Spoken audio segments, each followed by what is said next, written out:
Assalamualaikum warahmatullahi wabarakatuh. Hai sahabat Rumah Belajar. Halo peserta didik kelas 10 SMK se-Indonesia. Apa kabar? Semoga tetap sehat, tetap semangat, sukses dalam belajar, kemudian tetap rajin membaca koran, majalah, dan media-media online yang lainnya untuk menambah ilmu pengetahuan kalian. Perkenalkan, saya Tri Indra Kurniawan SPD. Saya adalah pendidik mata pelajaran Bahasa Indonesia SMK Negeri 2, Lumajang, Jawa Timur. Sudah siap belajar Bahasa Indonesia lagi bersama saya? Oke, materi yang akan kita pelajari hari ini adalah teks editorial untuk kalian kelas 10 SMK. Adapun tujuan pembelajaran kita, yang pertama, peserta didik mampu menentukan ciri-ciri dan pengertian teks editorial. Yang kedua, peserta didik mampu menentukan perbedaan fakta dan opini. Yang ketiga, peserta didik mampu menganalisis struktur dari teks editorial. Yang keempat, peserta didik mampu menganalisis kaidah kebahasaan teks editorial. Yang kelima, peserta didik mampu menyusun opini atau pendapat tentang isu faktual yang sedang terjadi. Oke, sebelum kita bahas tuntas sesuai dengan tujuan pembelajaran tadi, seperti biasa saya akan memberikan satu ilustrasi berupa pembacaan teks. Sudah siap ya?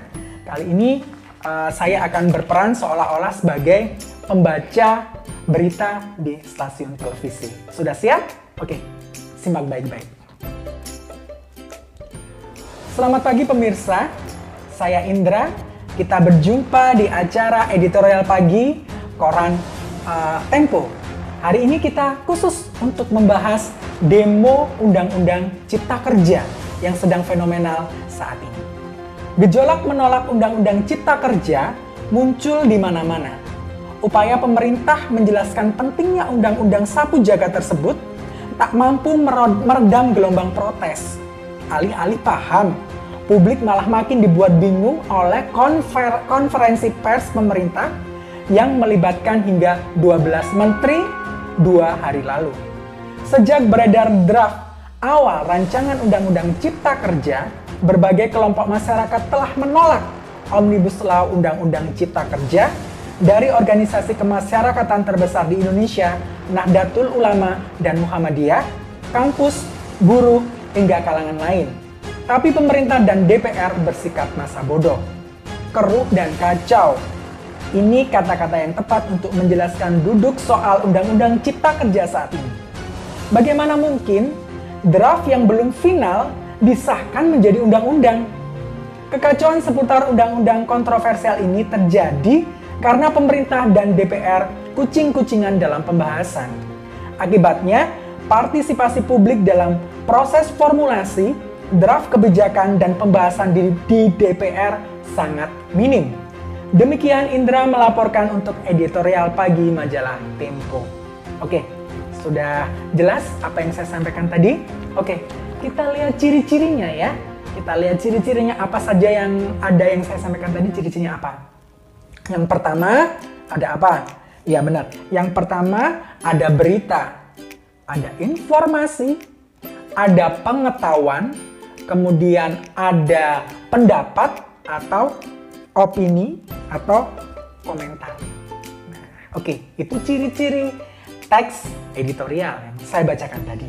Oke, kita lanjut berikutnya. Setelah kalian paham ciri-ciri, kita simpulkan bersama-sama apa pengertian teks editorial. Oke, teks editorial adalah genre teks yang berisi pendapat tentang suatu isu yang aktual, faktual, fenomenal, dan kontroversial yang disampaikan oleh redaksi suatu media massa.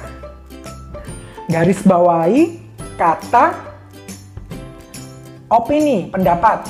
Kemudian garis bawahi kata isu yang faktual, kemudian fenomenal dan kontroversial, garis bawahi redaksi.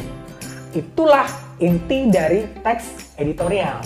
Oke, sebelum kita bahas lebih lanjut lagi, sekarang saya akan menjelaskan tentang media massa ya. Media massa itu terbagi menjadi dua. Benar, yang pertama media cetak, yang kedua media elektronik. Media cetak terdiri, contohnya ya, ada koran, majalah, tabloid. Kemudian media elektronik, contohnya radio, televisi, kemudian sekarang lebih berkembang menjadi internet. Oke, itu media. Kemudian bahan untuk menulis media. Ada dua bahan menulis media. Yang pertama berita. Berita itu ditulis oleh wartawan. Isinya berupa fakta. Yang kedua, editorial atau tajuk rencana. Yang akan kita bahas hari ini. Editorial atau tajuk rencana itu ditulis oleh redaksi. Isinya berupa opini atau pendapat. Oke, lanjut berikutnya kita harus bisa membedakan antara fakta dan pendapat. Fakta adalah hal, keadaan, peristiwa, kenyataan yang benar-benar terjadi. Contoh dari berita yang saya bacakan tadi, mana yang merupakan fakta?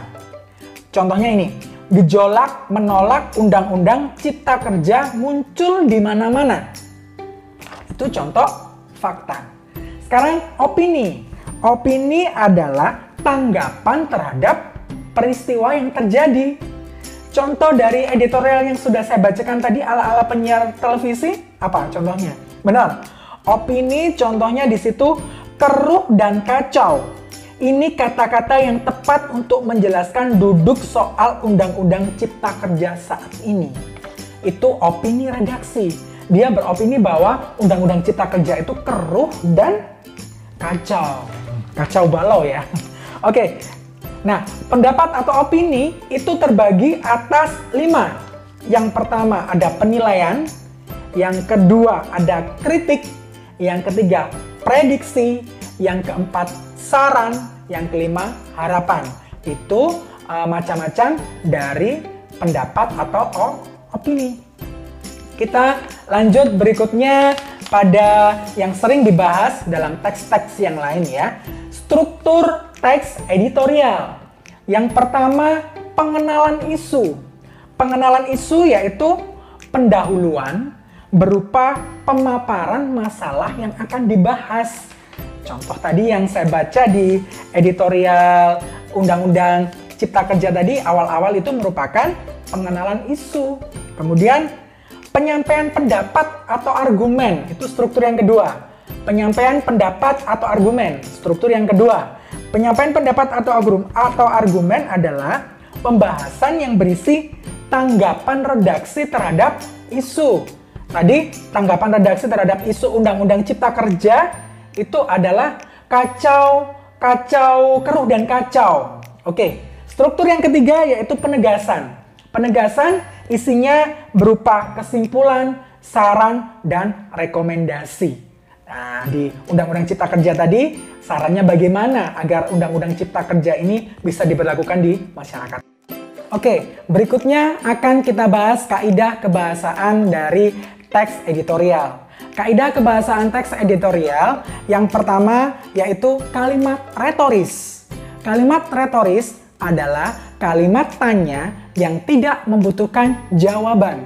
Contohnya bisa kalian perhatikan dari teks yang sudah saya baca tadi. Contohnya di situ, bagaimana mungkin draft yang belum final disahkan menjadi undang-undang? Nah, itu contoh kalimat retoris.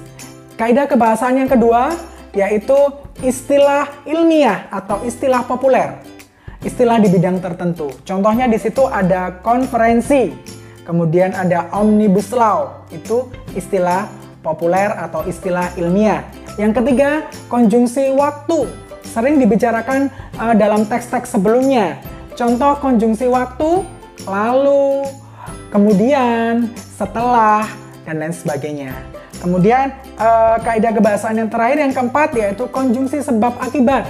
Sering juga dibicarakan di materi-materi teks sebelumnya. Contohnya sebab, karena, kemudian akibatnya, sehingga. Itu adalah kaidah kebahasaan teks editorial. Berikutnya kita akan menyusun pendapat atau argumen terhadap isu faktual.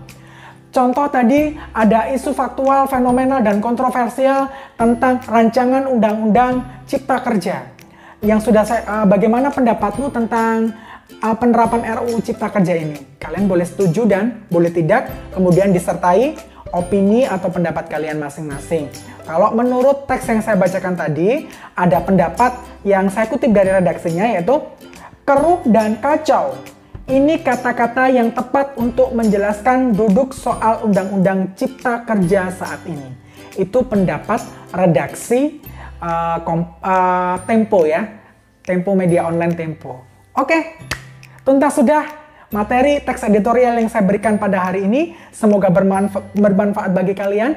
Jangan lupa kalian sering-sering membaca majalah, koran maupun media online yang lainnya agar pengetahuan kalian bertambah ya. Jangan lupa cintai jurnalistik ya. Jurnalistik itu ilmu tentang tulis-menulis di koran, majalah, dan lain sebagainya. Oke, saya akhiri.